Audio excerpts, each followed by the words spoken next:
In just 5 days of this World Cup, Spain could not beat a debutant.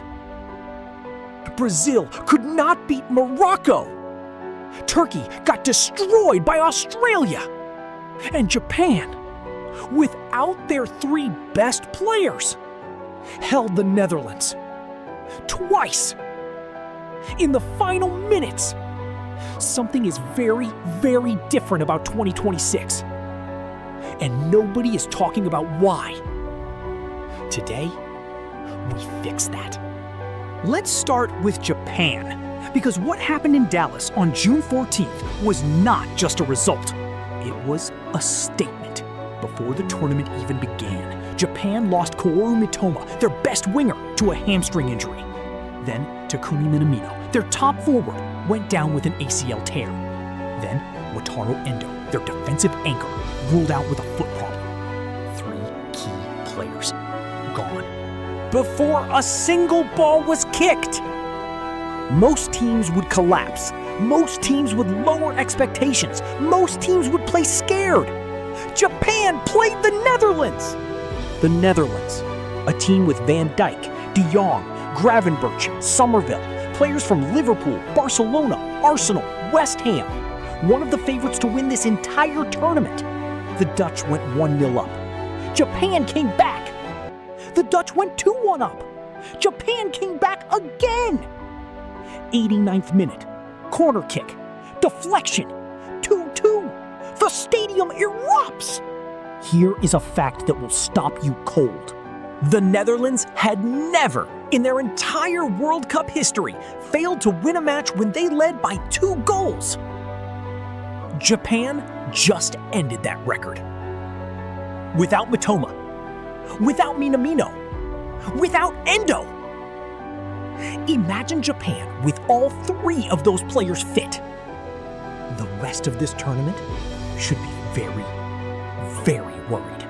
But Japan is not the only story. Let me tell you about a goalkeeper from a tiny island nation off the coast of West Africa. His name is Vozinha.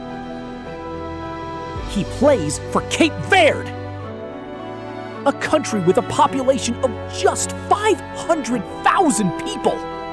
A country making its World Cup debut in 2026 World Cup history. On Monday, June 15th, Cape Verde faced Spain. The same Spain that won the Euros, one of the top 3 favorites to win this entire World Cup. Vozinha stopped everything Spain threw at them. Final score, Spain 0, Cape Verde 0.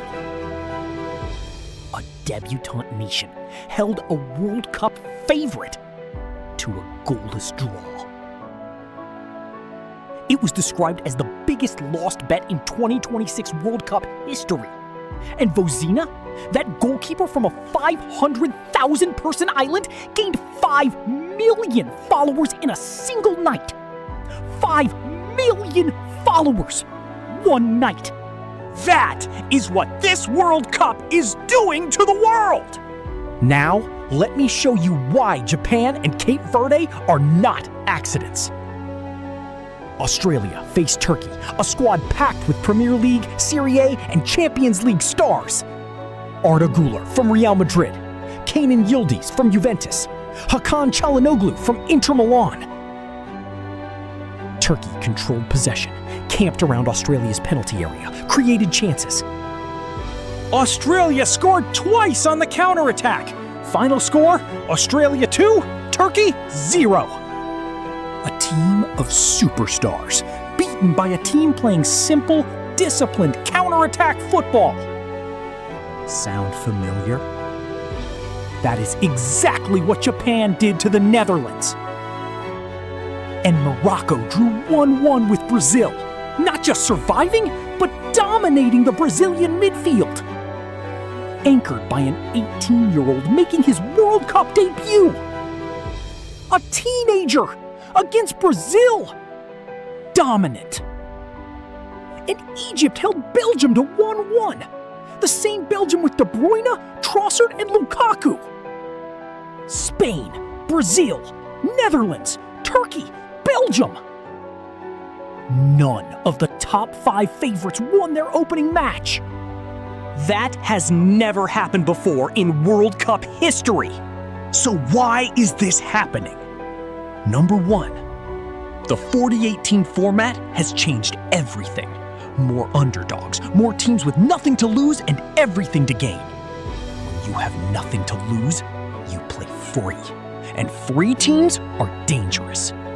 Number 2, every underdog team in 2026 has players in Europe's top leagues. Japan's squad plays in the Bundesliga, the Premier League, Serie A. Morocco's players are in League 1 in the Premier League. Australia, same. Egypt, same. These players study the same systems. They know the weaknesses of every big team. Number 3, big teams are scared. When you are Spain or Brazil or the Netherlands, you cannot afford to lose. That fear makes you cautious. And cautious teams against teams with everything to gain get punished.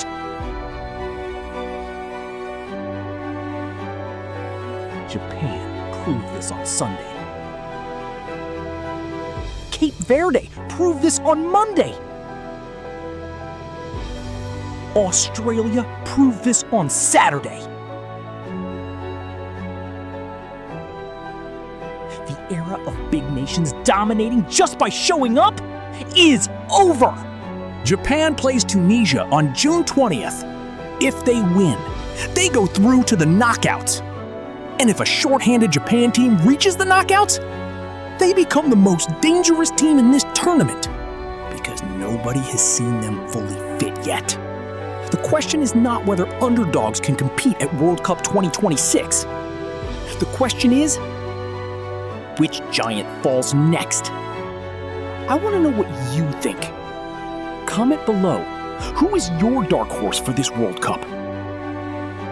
And if this video opened your eyes to something the mainstream media is not covering, hit subscribe. Because we're going to follow every single underdog story in this tournament.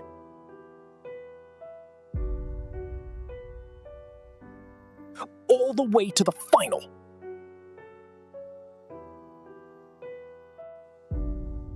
I'll see you for the next one.